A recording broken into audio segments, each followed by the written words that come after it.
সামগুৰিৰ বৰঙাতলি হেমাবাৰী ৰিজাৰ্ভত এতিয়া দেখিবলৈ পোৱা গৈছে মিয়াৰ আগ্ৰাসন 114 বিঘা ভূমি চৰকাৰী ভূমি অবৈধ দখল কৰিছে মিয়াই 52টা পৰিয়ালে গাঁও পাতিছে হেমাবাৰী ৰিজাৰ্ভত সামগুৰিৰ বৰঙাতলি হেমাবাৰী ৰিজাৰ্ভত এতিয়া দেখা গৈছে মিয়াৰ আগ্ৰাসন 52টা পৰিয়ালে গাঁও পাতিছে হেমাবাৰী ৰিজাৰ্ভত অস্তিত্বৰ সংকটত পৰিছে সামগুৰিৰ খিলঞ্জীয়া লোক আৰু এফালে চৰকাৰৰ উচ্ছেদ এফালে প্ৰশাসনৰ বুলডোজাৰ আনফালে কিন্তু মিয়াৰ আগ্ৰাসন দিনক দিনে পোহৰলৈ আহি আছে 52টা পৰিয়ালে এতিয়া গাঁও পাতিছে সামগুৰিৰ বৰঙাতলিৰ হেমাবাৰী ৰিজাৰ্ভত 114 বিঘা চৰকাৰী ভূমি বেদখল কৰিছে এই সন্দেহজনক নাগৰিকে এওঁলোক ক'ৰ পৰা আহিল কেনেদৰে আহিল কোনেও নাজানে নিশাটোৰ ভিতৰতে আহি এতিয়া গাঁও পাতি অবৈধ দখল চলাইছে এই সকল লোক সবিশেষ জানিবলৈ সতীৰ্থ অভিজিতৰ ওচৰলৈ যাব বিচাৰিম সামগুৰিৰ আমাৰ সতীৰ্থ অভিজিতে সামগ্ৰিক পৰিৱেশটো আমাক এতিয়া দেখুৱাব যে কি ধৰণেৰে এনেধৰণেৰে আগ্ৰাসন চলিছে মিয়াৰ সন্দেহযুক্ত লোকৰ আগ্ৰাসনত সামগুৰি আৰু সামগুৰি যিসমূহ চৰকাৰী ভূমি আছে সেই ভূমিসমূহত এতিয়া দেখিবলৈ পোৱা গৈছে যে একাংশ সন্দেহযুক্ত লোকে দেখিবলৈ পোৱা গৈছে যে বেদখল কৰিছে এই মুহূৰ্তত মই যেহেতু উপস্থিত আছো যি সামগুৰিৰ যি হেমাবাৰী বৰঙাতলি যিখন চৰকাৰী ৰিজাৰ্ভ সেই ৰিজাৰ্ভত এই মুহূৰ্তত উপস্থিত আছো মই দেখুৱাম এটা পৰিৱেশটো মই এবাৰ গ্ৰাউণ্ড জিৰ' ৰিপৰ্ট ভাৱে এনবি নিউজৰ দৰ্শকক দেখাব বিচাৰিছো এইখন হৈছে এখন চৰকাৰী ভূমি আৰু এই ভূমিখনত ইতিমধ্যে উল্লেখ কৰা মতে ইয়াত প্ৰায় 114 বিঘা ভূমি ইয়াত আছে চৰকাৰী ভূমি পূৰ্বতে আমি যদি কওঁ ইয়াৰ পৰা প্ৰায় 20 বছৰ পূৰ্বলৈকে ইয়াত কোনো ধৰণৰ ইয়াত বসতি নাছিলে কোনো ধৰণৰ লোক ইয়াত নাছিলে কিন্তু আজিৰ পৰা প্ৰায় 20 বছৰ পাছত প্ৰায় 2005 চনৰ পাছৰ পৰা ইয়াত দেখিবলৈ পোৱা গৈছে যে এটাকৈ ইয়াত যি খেতি কৰাৰ চলেৰে একাংশ সন্দেহযুক্ত লোকে ইয়াত জুপুৰি ঘৰ সাজিছে বা বৃহৎ এটা ঘৰ ইয়াত নিৰ্মাণ কৰিছে গতিকে বিশেষকৈ ক'ব লাগিব যে ইতিমধ্যে ৰাজ্য যেহেতু উচ্ছেদ হৈ আছে চৰকাৰী ভূমি ইতিমধ্যে ভূমি মুক্ত কৰা হৈছে বেদখল মুক্ত কৰা হৈছে তাৰ পাছতো কিন্তু সামগুৰিৰ একাংশ এনেধৰণৰ চৰকাৰী ভূমিত এতিয়াও এনেদৰে দেখিবলৈ পোৱা গৈছে যে একাংশ সন্দেহযুক্ত লোকে ইয়াত বেদখল কৰি আছে চৰকাৰী ভূমি পুনে মই ইয়াৰ যিসকল স্থানীয়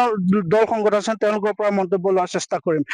ৰাজ্যজুৰি এক উচ্ছেদ অভিযান চলি আছে ইতিমধ্যে চৰকাৰী ভূমি বেদখল মুক্ত কৰা হৈছে তাৰ পাছতো দেখিবলৈ পোৱা গৈছে যে সামগুৰিৰ বিভিন্ন প্ৰান্ততো এতিয়াও বহু চৰকাৰী ভূমি প্ৰায় 5000 বিঘা ভূমি এতিয়াও বেদখল হৈ আছে কি ক'ব এই সংক্ৰান্তত নিশ্চয় কৈছে আমি অসম জাতীয়তাবাদী যুৱ ছাত্ৰ পৰিষদে যি বেদখল মুক্ত কৰিছে তাক সমৰ্থন কৰিছো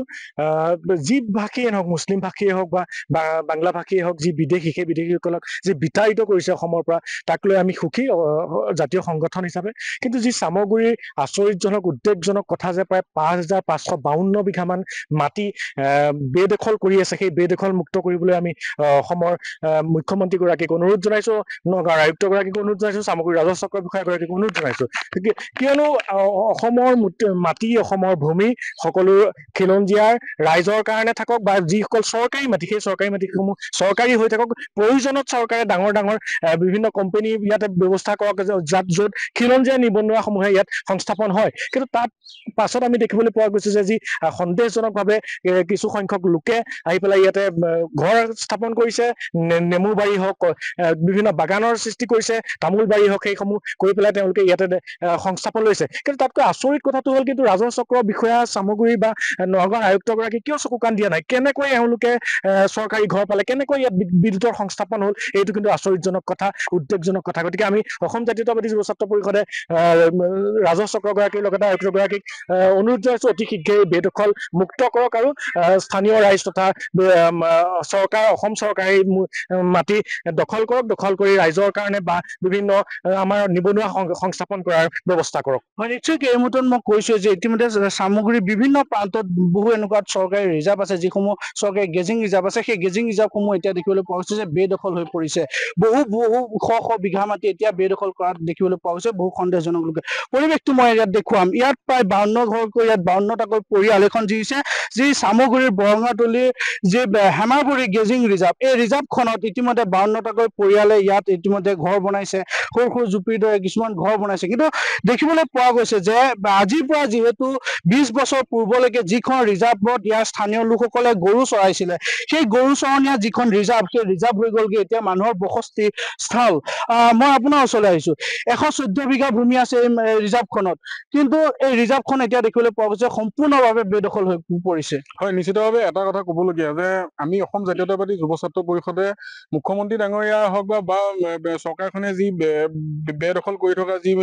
ৰিজাৰ্ভসমূহ আছে সেই ৰিজাৰ্ভসমূহ যি বেদখল মুক্ত কৰিছে তাক আমি সমৰ্থন জনাইছো আৰু লগতে এটা কথা আমি ক'বলৈ বিচাৰো যে সামগুৰি ৰাজচক্ৰ বিষয়াৰ যি অন্তৰ্গত যি বৰঙাতলী হেমাগুৰি যি ৰিজাৰ্ভ আছে 114 বিঘা মাটি যি ইয়াত 52টা পৰা প্ৰায় 55টা পৰিয়ালে ইয়াত বসবাস কৰি আছে বৰ্তমান আমি দেখিবলৈ পাইছো গতিকে আমি সামগুৰি ৰাজচক্ৰ বিষয়াগৰাকীয়ে হওক বা নগাঁও জিলা আয়ুক্তগৰাকীক আমি অনুৰোধ জনাইছো যাতে এই যিসমূহ বেদখলকাৰী আছে সেই বেদখলকাৰীসমূহ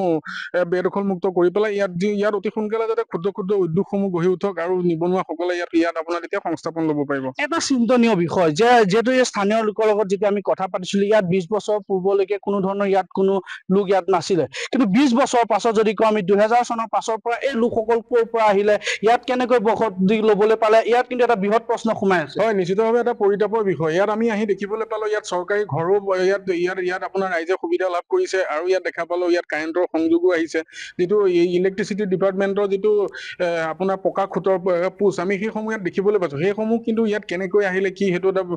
এটা বহুত চিন্তনীয় বিষয় ইয়াত আপোনাৰ চাওক গাঁওবুঢ়া থাকে সেই গাঁওবুঢ়া সকলোকো ইয়াত তদন্ত আওতালৈ আনিব লাগে অতি সোনকালে নিশ্চয়কৈ অভিজিত এটা কথা ক'ব লাগিব যে 114 বিঘা চৰকাৰী ভূমি দখল কৰি এতিয়া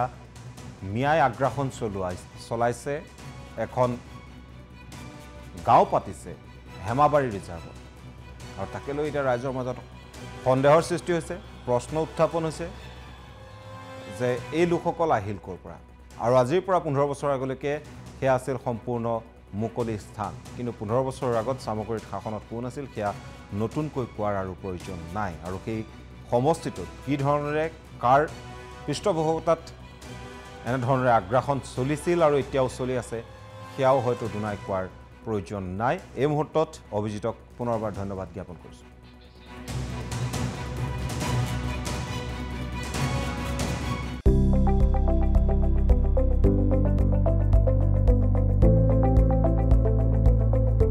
NB News, সহজ সৰল ভাষাত নৱভাৰতৰ কথা।